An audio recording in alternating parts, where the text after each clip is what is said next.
Hello, Venusians. Welcome to Venus iWeek 2022. Be a global citizen, embracing cultural diversity in the interconnected world. Thank you for logging in. It's a great pleasure to have you all here. Before we get started, I need to share with you some housekeeping rules, and I'm sure some of the points you have been familiar with. So allow me to point out several key informations here. So at the end of the sessions, please remain for the exit ticket that you need to complete. Exit ticket is required to record your attendance, and it is a vital part of making your SAT point submissions. And next slide, please. And also, I'd like to inform you that we're giving out e-money for 2 participants who address interesting and also relevant questions during the talk show. And the winners will be announced by the end of the sessions. That's all. Thank you very much. Now, let's get the ball rolling. Next slide, please. Okay.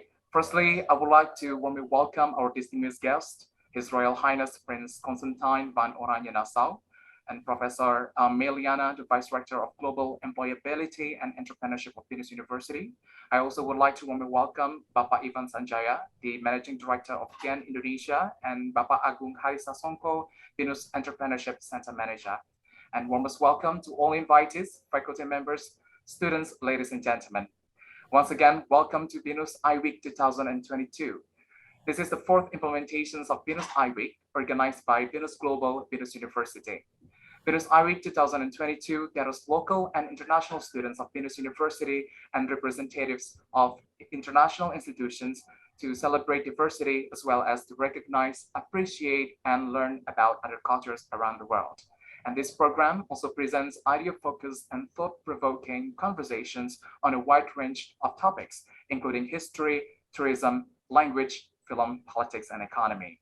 And as the final sessions of BINUS iWeek 2022, BINUS University, in collaborations with GEN Indonesia, is pleased and truly honored to bring you an exclusive interview with His Royal Highness Prince Constantijn Van Oranje Nassau on effective ways in developing a national entrepreneurship ecosystem. And to lead this session, I'm very happy and humbled to hand it over to our host, the Managing Director of GEN Indonesia, Bapak Ivan Sanjaya, who is joining us live from BINUS Alam Sutera Campus Studio, together with Bapak Agung. Pak Ivan, without further ado, the time is yours. Thank you, Pak Fajar.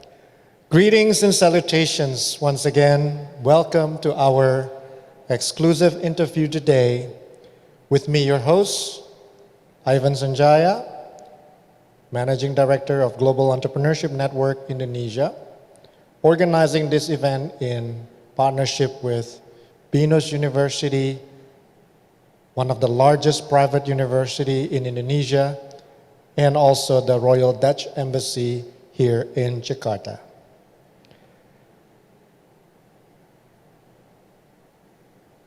Today we have a very special guest. Let me try to say this correctly. Zijn Koninklijke Hoogheid, Prince Constantijn Van Oranje Nassau, who will be speaking with me about entrepreneurship ecosystem. But before we begin, let me invite my dearest friend and colleague, Professor Meliana, who is now the Vice Rector of Global Employability and Entrepreneurship of BINUS University. Welcome, Professor May. Would you like to maybe say a few words before we begin our conversation? Yeah, thank you, Mr. Ivan. Yeah, nice to meet you. Thank you, Mr. Prince Constantijn, for your attending in our event. Good afternoon, everyone. I'm delighted to extend a very warm welcome to all of you on behalf of BINUSian. I would like to thank all the participants here, and especially our speaker on this day, HRH Prince Constantijn Van Oranje of the Netherlands, and our host, Mr. Ivan Sanjaya, Managing Director, GEN Indonesia. An entrepreneurial ecosystem is defined as a set of interconnected entrepreneurial actors, organizations, institutions, and processes, which formally and informally coalesce to connect, mediate, and govern the performance within the local entrepreneurial environment, involving a dynamic and systemic nature with a supportive environment. Through its vision of fostering and empowering the society, BINUS University always strives for improving and expanding our academic ecosystem to support and enhance our students' entrepreneurial skill and entrepreneurship.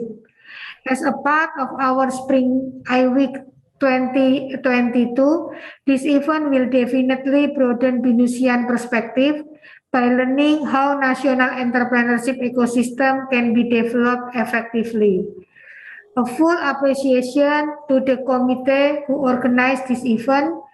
I also like to thank the Rector BINUS University, Professor Harjanto Prabowo, BINUS Global and Global Employability and Entrepreneurship, who continuously work together and give support and leadership for encouraging us to hold this event. I welcome all of you once again to the exclusive interview and wish you all the best to make the most of this event. Thank you so much.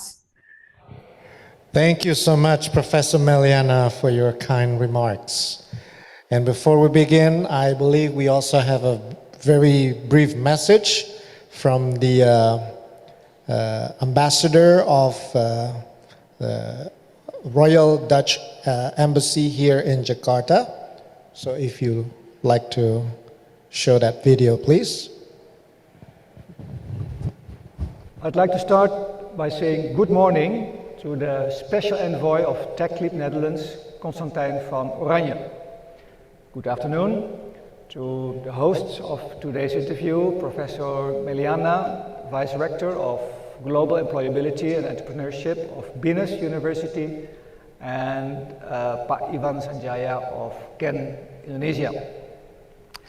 And of course, teman-teman mahasiswa dari BINUS, juga penonton yang menyaksikan wawancara ini. Saya senang melihat teman-teman bersemangat di hari Jumat sore ini. And this of course is a very interesting topic, developing a national entrepreneurship ecosystem. The Netherlands is one of the most attractive countries in Europe for entrepreneurs to grow. And as we also see more and more successful entrepreneurs here in Indonesia, especially those using technology. And I'm sure that both countries can exchange knowledge even more.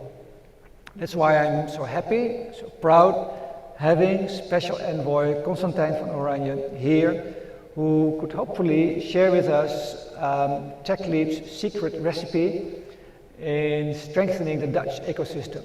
So how TechLeap helps Dutch startups to grow and also connects to key players in the Netherlands, such as investors, government agencies.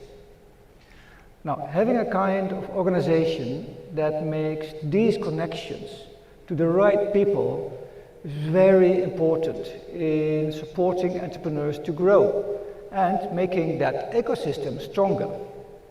A university such as BINUS is, of course, a great example of an organization that can play that role.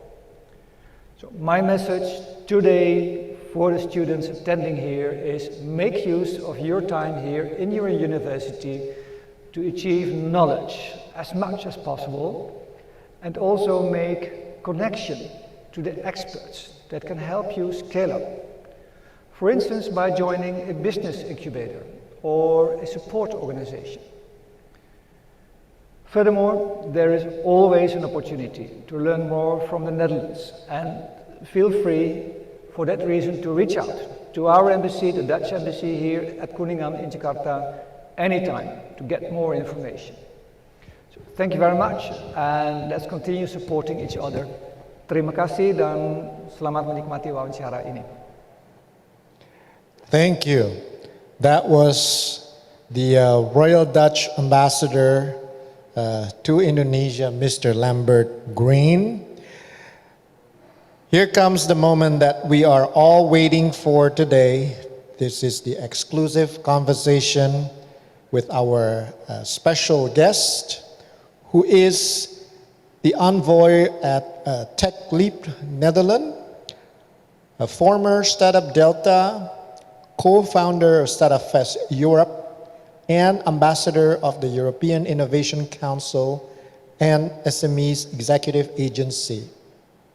He is also a member of the Royal Dutch family and the younger brother of the current Dutch king. So welcome once again, His Royal Highness Prince Constantijn Van Oranje, Nassau. Welcome and thank you for accepting our invitation to join this conversation. Thank you very much for having me. Let us begin our interview today, and I also like to invite students who are in the audience to post your questions in the chat box, and we will also then pass the questions to Prince Constantijn later on towards the end of this conversation.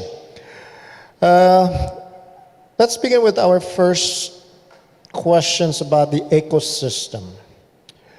With about 300 billion euro value of the ecosystem last year, and a dozen of unicorn companies in tech sector in the Netherlands, Netherlands has been in the top 3 of the world's most values ecosystem. As the special envoy of the Dutch startup ecosystem and Tech Leap, Prince Constantijn, what role do you play to help develop and support the startup ecosystem to grow and mature?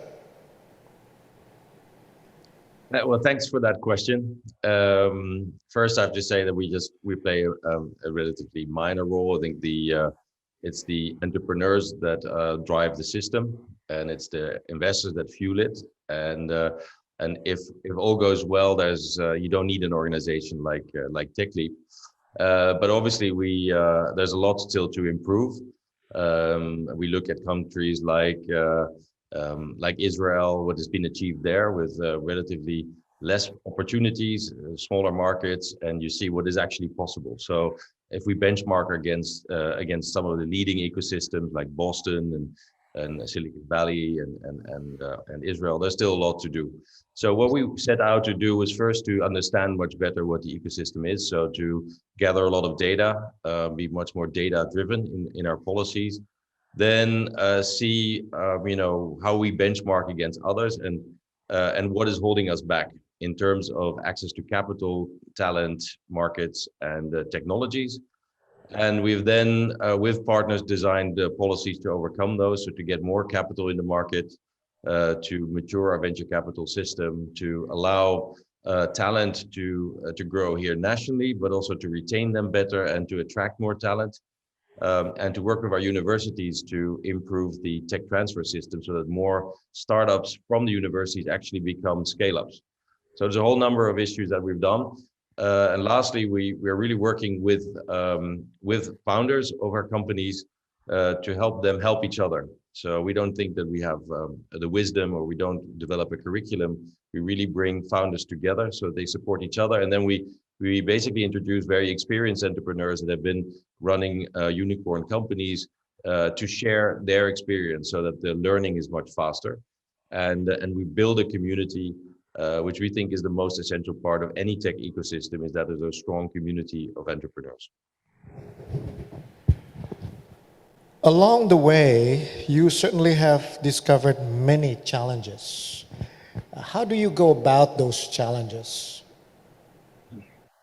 Well, first of all, you focus on the opportunities more than on the challenges. Great. And then that's actually it's a non-trivial thing, because we tend to want to remove barriers, but sometimes it's much better to focus on where things are going well and accelerate those, because we believe that role models are really important. So sometimes it's better to have a few companies go fast and become the next investors and really start a flywheel than to want to raise all ships by removing barriers to everyone. So, which is much more of a systemic approach. So I think you need to do both. But in the systemic side, you'll find governments and institutions like universities and that are much harder to move forward. Whereas if you work with entrepreneurs and make them more successful and make sure that they grow faster, become role models, and then start sharing their knowledge and their capital with the next generation of entrepreneurs, that is actually a very good strategy. And that needs to be supported by more transparency. So having more information about what the ecosystem, how it's performing, where the strengths are, where the potential really is, because we don't always know. We think we're good in something, but in fact we might be good in something very different that we're not seeing. So it's understanding really where the power is and accelerating that further. Oh, speaking of opportunities, COVID-19 pandemic has raged globally for the past 2 years. It has revealed a new horizon for the entire digital technology sector as it accelerated the integration of it in almost all business sectors, if not all. We can say that COVID-19 can also be a blessing in disguise. Businesses are now forced to integrate technology tools to help them to excel and reach out to a wider market. As an avid evangelist for digital technology, do you think technology is the only key success factors for entrepreneurs in creating business? Or do you think there are other important aspects which is even more important than technology itself? No, absolutely. Technology is an important input, but entrepreneurship should focus on the market and the market demand. So the technology can actually change things and can serve that market better, but technology pushed very rarely works. So and this is also where tech transfer often fails, because we have a piece of IP and try to grow that into a business, when actually the growing into the business is the really hard part. And very often the technology might not have a demand or a market to serve. And it takes quite a while before the market actually finds a technology that really solves a problem that is so valuable that you can actually grow businesses or basically a new sector around that.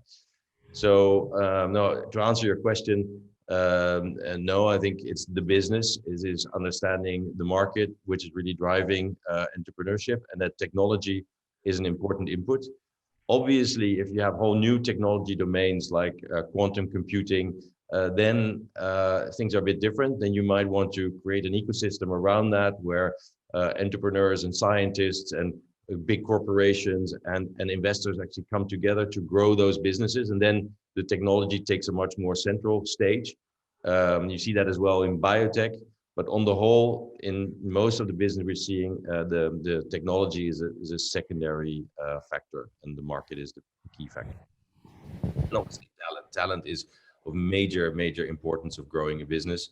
So it's the more experienced entrepreneurs that manage to attract the best people in finance, in product development, and also in HR. Those are the companies that are likely to succeed more.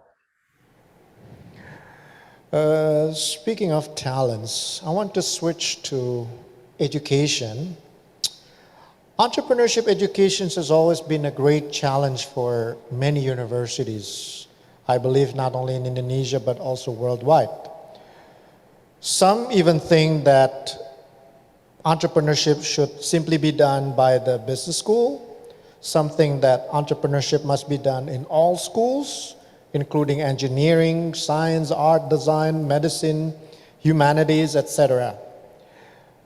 The question is, how do you think entrepreneurship should be embedded in the program, as perhaps some faculty might think that it is not the essence of the curriculum itself? Yeah, very good question. I think so. Some will even say it shouldn't be in universities at all. The business, is developed outside, and that if you're spending your time in a business school, you're actually you're wasting your time as an entrepreneur. I personally think that entrepreneurship, not only to build big companies or startups, I think entrepreneurship as a skill is really important and can be learned to a degree. I mean, I don't think you can create Elon Musk's just like that, but I do think that we need much more entrepreneurship in everything we do. If you are a freelance photographer, you need entrepreneurship. If you are a musician nowadays and you're not part of a fixed orchestra, you probably have to do all kinds of gigs. You need some entrepreneurship. You need to know how to position yourself. You need to know how to communicate. You need to know how to do bookkeeping and all this stuff. So in across the board, if you're not employed by a big corporation, a government, or maybe a science, there'll be a lot of entrepreneurship involved. And even in science, I mean, you have to win projects. You have to combine teams. You have to be also output driven. So I think entrepreneurship skills should be taught across the board. I think every person needs to understand a bit about the economy. We also need to know about society. So I think it's more than entrepreneurship. We also would need to know, everybody needs to know in their education something about how society works and what the environment is in which we are operating. But I fully subscribe that entrepreneurship is still represented in the curriculum and should definitely have a place there. And there is a distinction between entrepreneurial skills and educating entrepreneurs. Okay, you also spoke in many universities in the Netherlands and also around the world. We often see that many young students are not trained actually to recognize problems, challenges, opportunities within the society. And if they do, unfortunately, their domain knowledge itself might still be far from sufficient to create a meaningful and innovative solutions. On top of that, many students still prefer to work for larger corporation, securing a stable income monthly, or simply just to satisfy their parents' requirements. And they say that the average age of successful entrepreneurs are actually 30 plus and not even younger. Based on your observation and experience, what would be the best way to create an environment for students to develop their entrepreneurial mindset and skills?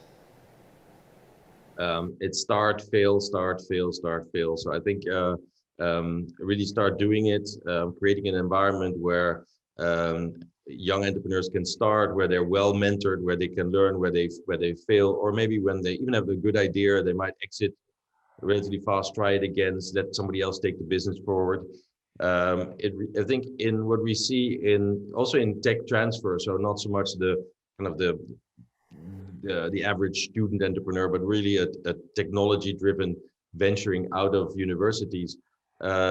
Also there, the repeat entrepreneurs are really important. So if you want to create that ecosystem, it is one of the secrets is how can you create a pool of repeat entrepreneurs, so people that understand the science and that are entrepreneurial and then can actually set up these businesses, mentor these businesses, grow them, and actually steer them through the academic environment of and the IP licensing and have the access to the networks in business, also the networks from investors.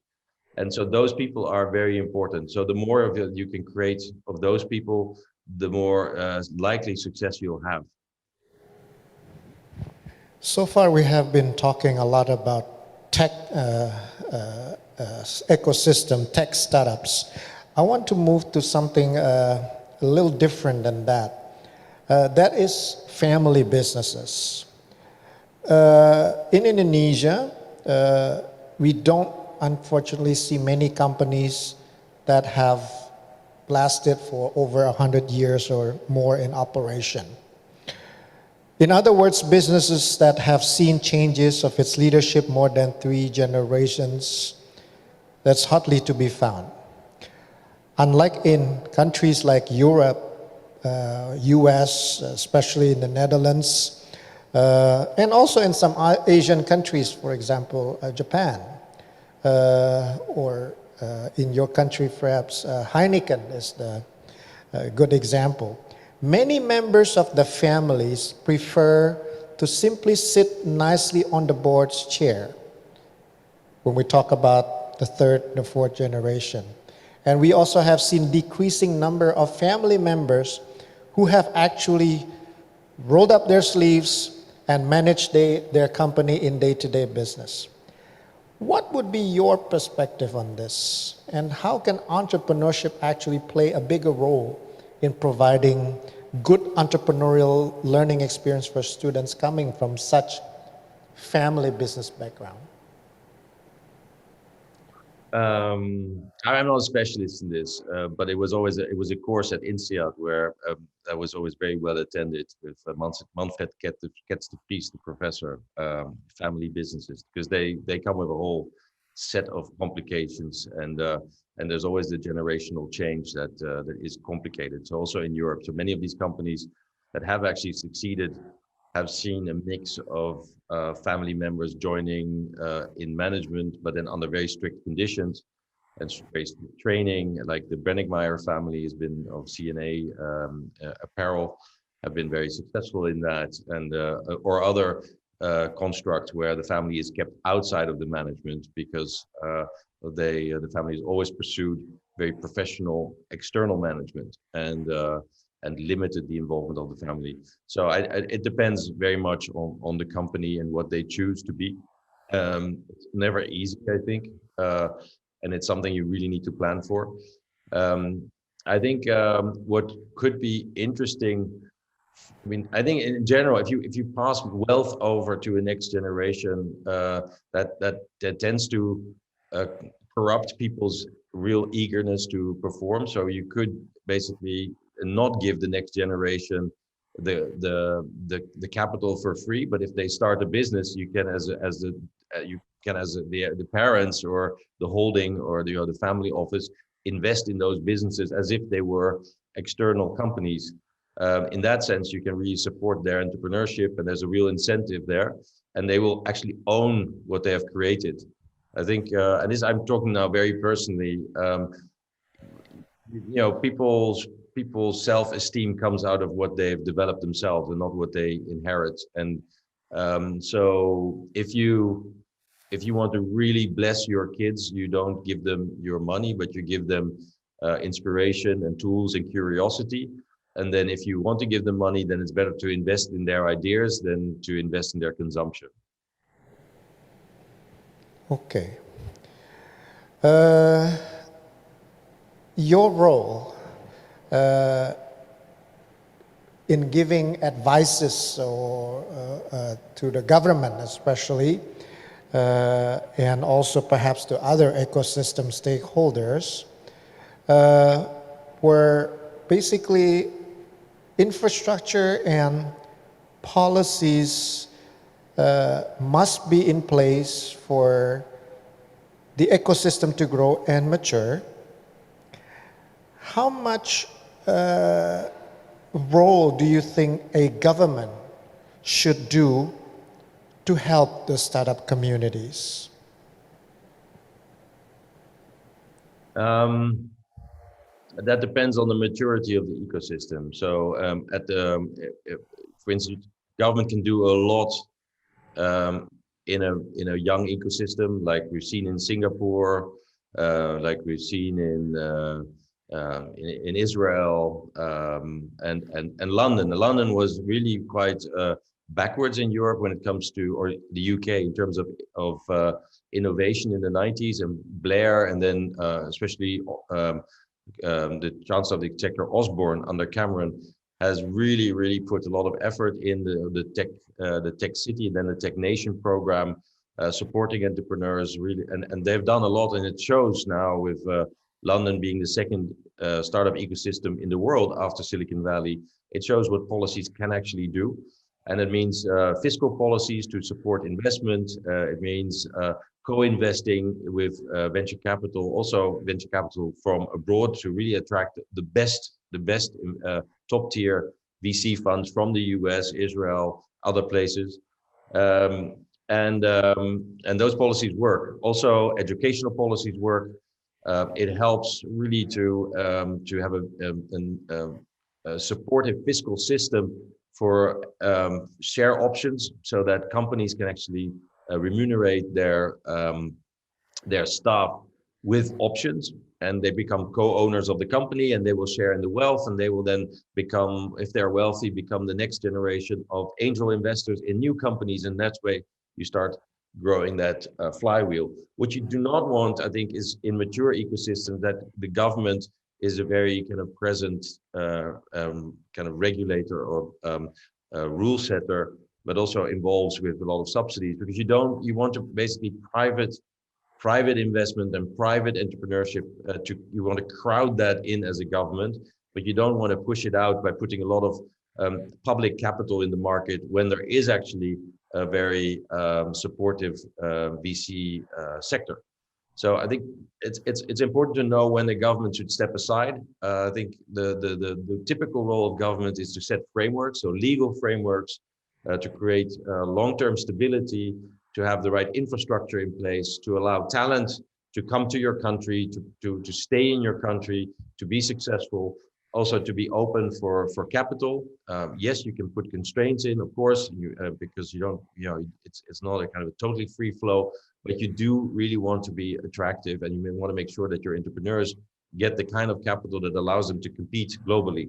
That we sometimes forget, or governments forget, is that your national market is likely to be small. Obviously, Indonesia, that's a bit different because you have such a big local market, but in most countries, the local market will be too small, and you'll be competing with companies in other markets, and they will also come to your market and have a much more capital probably, and have also these deeper pockets will make it easy to fight you in your home market. So governments need to have the right structures in place to allow business to excel. But do you think it is the right approach when a government also, for example, provides capital for startup companies? Because we know that the government gets their money from the taxpayers. Yeah. And we know that perhaps 9 out of 10 businesses will fail anyway, meaning that the money will be just gone. It's not gone, because one will return some money, and if subsidies are gone 100%, if you invest and you get something back, then actually, and you could make maybe a zero return, but a kind of basically a revolving fund, then it can be a very good investment for the government, because you basically set aside 50 million or 100 million or how much you want, and if that money stays or maybe grows incrementally with 1-2%, and you can keep investing in new companies, then that's not a bad model. I just believe that the government typically is not very well suited to do direct investments. Venture capital is quite it's a profession. So you need to understand how these companies work. You don't want all the bureaucracy that usually comes with government. So I typically advise governments that you can invest a lot in research. You might invest something in the kind of the phase with the technology readiness levels between 4 and 6, where the market can't really invest yet, and there's a technology risk. So there you could actually provide bridge funding as a government. But on the whole, they would be better off investing in professional venture capital funds as limited partners, and let the actual investments in the companies be done by professionals, and not try as government to imitate that and set up your own venture capital funds, because in the long run, those will be not as effective and not as innovative as private funds, and they risk crowding out the market players.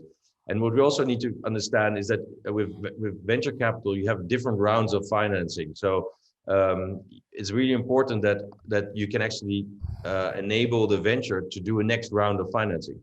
So if the government basically does the seed round or the pre-seed round, and then takes too much equity, it's going to be very difficult for the company to attract a next round when they need, say, the next 10 million to get that from a professional investor, because they say they don't want to invest in a company that is held back by a government fund that has very restrictive conditions.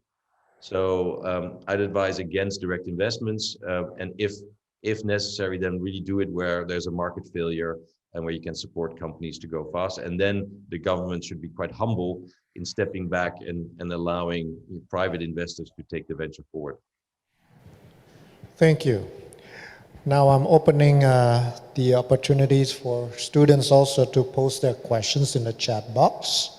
But in the meantime, I'm also here accompanied by my colleagues from the BINUS University. We have Professor May in the audience, and also right next to me we have Agung Sasongko. He's the BINUS Entrepreneurship Center Manager.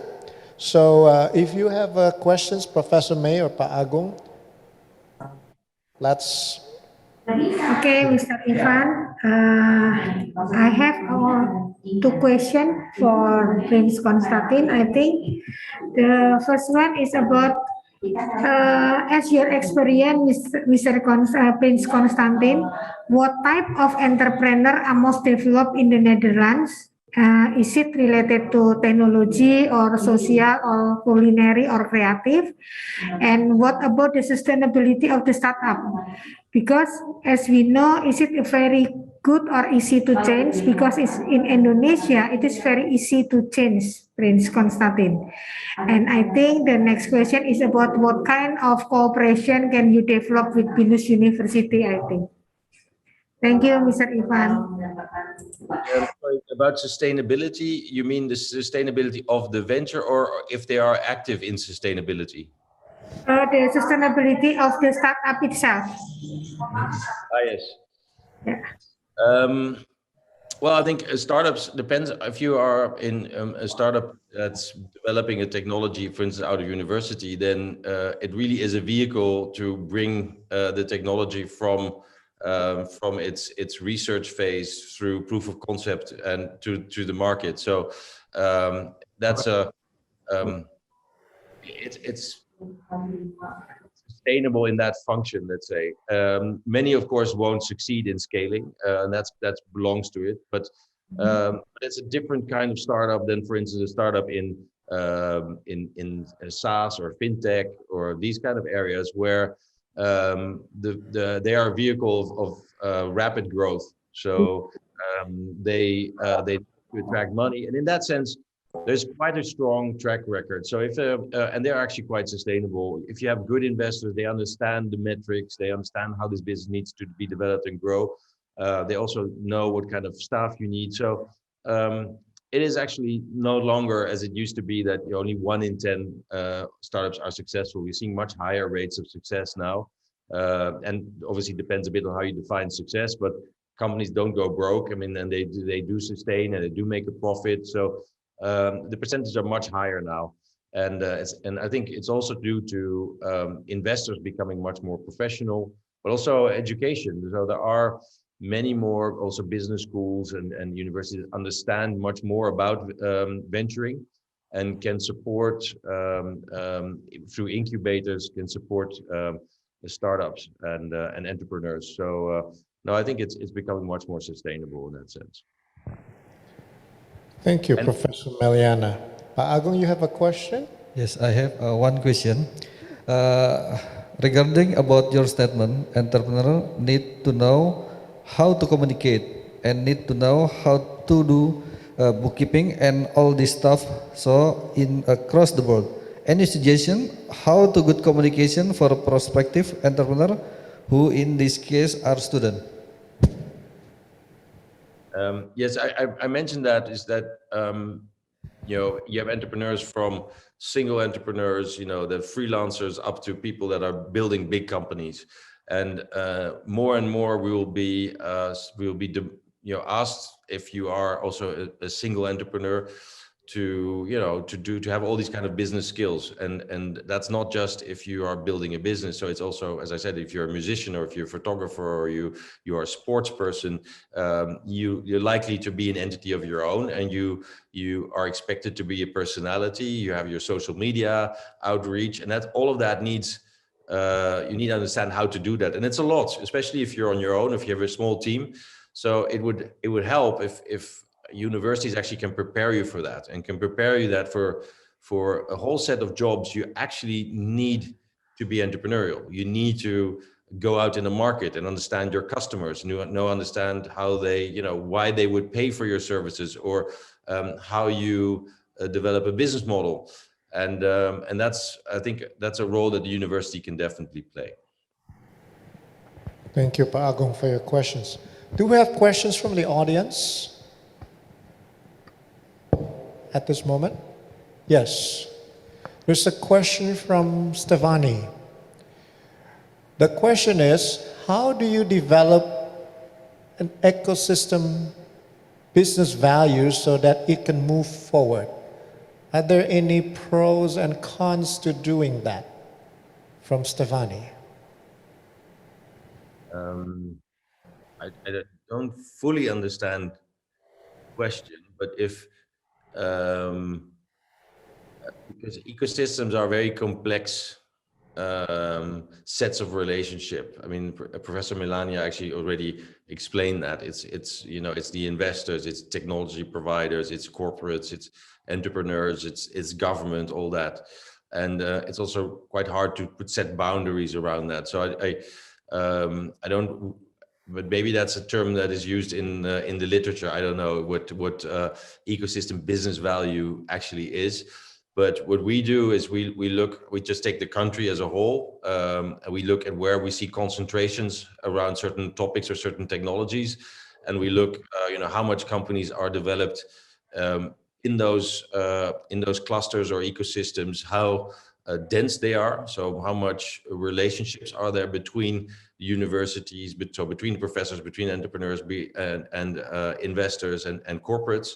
That says something about the quality of the ecosystem. And then we look at the output in terms of jobs, businesses created, and if startups actually are scaling. So it's an important metrics especially for universities or ecosystems that are surrounding a university, is not to just produce startups, but to see if they're actually scaling into companies, and if they are enabled to leave the university context, and that they become independent and entities of themselves. But I don't know if that answers your question. Okay, that was the questions from Stefani. Is there any other questions from the audience?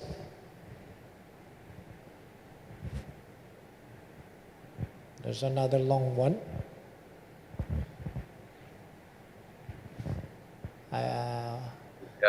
On the COVID and the work environment, it's I think yes, this is a topic obviously that concerns every company. How to redesign work processes, how to ensure that your culture is retained also in remote or hybrid environments, how it impacts your hiring, because now you can actually, it has an advantage that you can hire remotely, so you can hire people that are no longer in your vicinity, geographic vicinity, which makes the pool of talent much bigger. And because it's always complicated to attract talent from abroad, and then to domesticate, to bring those people in and to settle them and integrate them in society. So there are a lot of advantages, but also very, very many challenges. And we've seen a whole set of companies that are doing really well because of COVID, everyone doing remote stuff. And we have this incredible company also in the Netherlands called Miro. They do Miro boards. They allow for brainstorming, collaborative brainstorming. Actually, it's a company originally out of Russia, and now also in Silicon Valley, and now based in Amsterdam. And they've done tremendously well. So another company called Remote, a company led by a Dutch entrepreneur that does all the payrolling globally. Obviously, was born in 2019, developed during COVID, and now is a 3 billion euro company and raised 300 million last week. Really on the back of new ways of working. We're seeing a lot in the offices, office spaces refurbishing to allow for different kinds of working together. We need many more meeting rooms with good camera setups, and so we as well, we're also changing our office. We're looking for different kinds of space, fitting of space. Now people are coming back to the office, and there are different times, so we're looking for ways to make sure that the essential meetings actually we actually do get together and make sure that everybody's there. So it requires also much more discipline in how we express our values, how we set up our meeting schemes, what we expect from each other. So I think it's a very interesting time and we should really look at the opportunities that it raises, but also be very aware that, especially on the side of mental health, that people don't get lost because they are in their homes and they're a bit lonely. We've seen that a lot especially with young and foreign entrepreneurs or employees, because they have less of a social network, and for them it's been extremely hard to work in this environment. So we're all still figuring it out, but it's a good topic for a business university or university to really engage in, because it's become so much more important than it was before. We basically took certain organizational forms for granted, and now we're looking at all new opportunities, but also different risks. And it's an exciting topic. Okay. Next question is from Ryan. I had questions. My business I manage is only 2 people. Well, obviously it's a startup. And other business, he has 2, around 5 to 6. Was that case happen in your business? If yes, then how to make orientation or startup in my business with only 2 employees? He's asking for your personal experience, Prince Constantijn. Yeah, I actually have a startup with 2 employees, so or it's not a startup, it's just a business. So I think it's important you know who you are and what you want to achieve. So if you're running a bar, you probably don't need more than 2 people, and you're probably going to stay that way. If you want to become Starbucks, then very rapidly you have to start growing, you have to start adding business functions, and but it's your choice. If you want to build a skyscraper, you don't start building it with a shed. You actually build the foundations and you start building the building.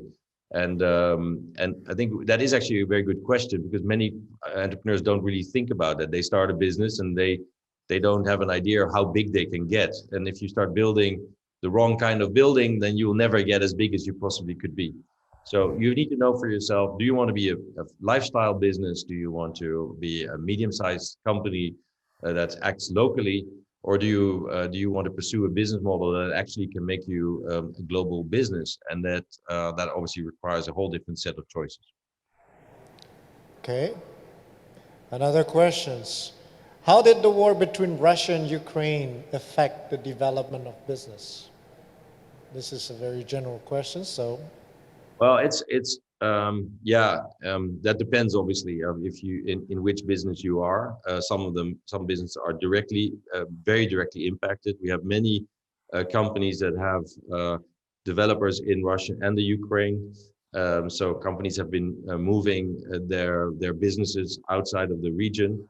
There's a lot of suffering, a lot of on both sides. So people in Russia don't get access to their bank accounts anymore. So if employees are paid or have credit cards that were issued in Russia, these are all blocked now. So they have difficulties. Obviously, what's happening in the Ukraine is totally horrific. We have many people who have families there, and they have very personal issues. On the other side, we're seeing many entrepreneurs doing a lot, so bringing goods to the Ukraine, supporting people in housing and trying to provide jobs to refugees that come here. A lot of money has been raised, also in the Netherlands by we have over, I think, 140 million raised by private people to support the refugees, but also the people in the Ukraine in their humanitarian needs and resistance. So it's been very obviously people are very impacted. People in the food business but also in a lot of the materials are finding disturbances of supply chains, are not getting not be able to source what they need for their business. So now we're seeing a quite considerable impact. We should know, obviously, this is like after for a certain business like in travel, hospitality, that have been hit very hard by COVID. This is again another big hit, because we're seeing that the price of commodities has gone up a lot. but also the purchasing power of consumers has gone down. So there's less consumer spending, and all of that together is having a profound impact on business. Yes. Well, before we go, I still have one more questions to you, Prince Constantijn. If I may, the tech scene is always very much male-dominated, even until today.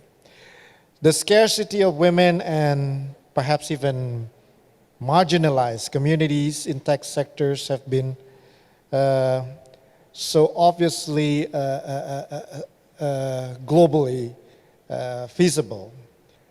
However, in the area of impact innovation and social entrepreneurship, we see an increasing number of women and minorities working in the field to help society by eradicating poverty and create employment for many people. So what do you think the ecosystem stakeholders need to do to get the ecosystem more inclusive and diverse? So education. Make sure that that women actually, it starts at primary school, get access to technology education, programming, all the kind of skills that you need, and that they don't at an early stage have to branch off into subjects that they cannot actually afterwards join secondary education in STEM, in more technical fields. This is what happens in the Netherlands. So the pool of people that can actually go to technical university becomes very skewed towards the male population. So that's one thing, education, always education. The second is that we have to raise the awareness of the issue. So our investors are also mostly male, and they are then and the new investors are the ones that used to be entrepreneurs, and that's a big male population too. So there's a whole very male-dominated environment of entrepreneurship, of technology development, and of investors. So we started at the investors, because we think that the investors see a lot of companies and they invest in a lot of companies and they have leverage over companies. So you have to start by making sure that the investors are not only male, that they are aware that that there's more diversity in the investment teams, and that they see this as a very strategic factor in the success of their portfolio companies. So you can actually influence your portfolio companies. When they hire new people, make sure that they also hire women, they also hire people from minority backgrounds, so that these teams become more diverse, more resilient, and therefore also more performant. And there's one really critical issue here, is that if a company is a high growth startup, and they actually hit the moment where they start to scale, they'll need a lot of staff. They will need a lot of people, and that those people are likely not to be found in your kind of local vicinity. So, and if you then don't have an inclusive, diverse work culture, it's going to be very hard to tap into a much bigger pool of talent. So if you're very national oriented, you don't speak English, let's say you're Dutch, you're white, and you're male, it's very unlikely that a foreigner will actually want to work in your company. And you have to expand internationally anyway. So if you know that at the start, you have to start building that diversity into your team. So it has to be multicultural. Also, if you can't draw from 50% of the labor force, if you can't draw on women because you don't have a culture that supports that, then that's really strategically a strategic challenge for a company. And as an investor, I would be really concerned if the team of a startup that presents itself has only a male of a similar background, because they are undoubtedly going to have blind spots that are going to potentially be very risky for the company's future. So diversity is much more strategic. It's not only a societal issue, it's really a strategic issue for the companies, and as founders need to be very well aware of this. Prince Constantijn, thank you so much for your time. It has been a great conversation with you, very inspiring. Unfortunately, we don't have any more time for more questions from the students, but I hope there will be other opportunities that we can meet with you again and talk with you again, and even ask you more questions. But before we go, maybe if you allow for a few more seconds for us to actually get a picture together with all the students. So I'm inviting all participants, audience, to open up your camera. I know some of you might be still in pajamas or you're still in your bed. So don't worry, just open your camera. So let's take a nice shot with Prince Constantijn Van Oranje. Are we ready? So can someone help me? Counting. Okay, I'll count down from 3, 2, 1. Okay, beautiful. Thank you very much. Thank you. Thank you once again, Prince Constantijn. Thank you. It was great talking to you. Thank you. It was a pleasure, and wish you all the success with your event. And I hope for many students from your university that they turn into entrepreneurs, and they're always welcome to start their European facilities in the Netherlands, and we'll support them and try to make them a big success. We will certainly do. Thank you so much, Sharon. Thank you so much. Thank you. Thank you very much, Pak Ivan, for leading the discussions. And students, that marks the end of these sessions and concludes BINUS iWeek 2022. Thank you very much for your kind attentions and your active participations during these discussions. And on behalf of BINUS University, allow me to sincerely express our gratitude to our distinguished speaker once again, to His Royal Highness Prince Constantijn Van Oranje Nassau. Thank you very much, Prince Nassau. Thank you very much for your for this insightful and also for creating such a wonderful and memorable learning experience for all of us this afternoon. And we also would like to thank all the participants as well and all people who have involved and made this session possible. Thank you very much. And Pak Ivan, I'm sure you're still there. We need to select 2 participants to who win our door prize on the sessions. Okay. Who do you think is the winners? All right. So should I announce the winners now? Yes, Pak, please. The winners, the first one is Thalia. Alia. Okay, I'll write it down. Okay. And the second one is Ryan Dwi Tama. Congratulations. Talia and Rian Dwitama. Oh, Ryan or Rian? Sorry. Congratulations, Talia and Ryan. And Rian. Okay. All right. Sekali lagi, once again, congratulations to Talia. Selamat, congratulations again. Sukses selalu. Mudah-mudahan dalam waktu yang tidak lama bisa menjadi seorang entrepreneur yang sukses ya. Amin, amin. Terima kasih banyak Bapak. Terima kasih Pak Fajar, terima kasih. Terima kasih. Baiklah, fellow students, now on your screen, you have the link to the exit ticket. Operator, please help me show the exit ticket. Okay, let's wait for several seconds. Okay. Yeah. Operator, would you please help display the exit ticket to the participants so they can record their attendance?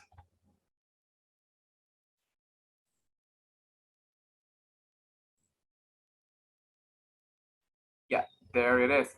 Okay, so you have the link to the exit ticket on your screen now. Please go visit the link and you can or you can screenshot this slide and visit the link later, but make sure that you complete all the informations today. All right, so once again, thank you very much. It has been a great pleasure to be sharing this wonderful session with you. I hope you found this session useful. Thank you and have a great weekend, everyone.